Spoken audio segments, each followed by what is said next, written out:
ಬಂದ್ಗೆ ಕರೆ ಕೊಟ್ಟಿರುವಂತಹ ಹಿನ್ನೆಲೆಯಲ್ಲಿ ಮಂಡ್ಯದಲ್ಲಿ ಈಗ ಬಿಗಿ ಭದ್ರತೆಯನ್ನ ಕೈಗೊಳ್ಳಲಾಗಿದೆ. ಸುಮಾರು 2,000ಕ್ಕೂ ಹೆಚ್ಚು ಪೊಲೀಸರನ್ನ ಅಲ್ಲಿ ನಿಯೋಜನೆ ಮಾಡಲಾಗಿದೆ.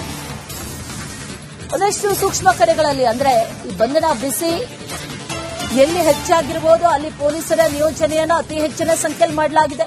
ಅದರಲ್ಲಿ ಮಂಡ್ಯ ಕೂಡ ಒಂದು. ಕಳೆದ ಅನೇಕ ದಿನಗಳಿಂದ ಅಲ್ಲಿ ಪ್ರತಿಭಟನೆಯನ್ನ ನಡೆಸಲಾಗ್ತಾ ಇದೆ.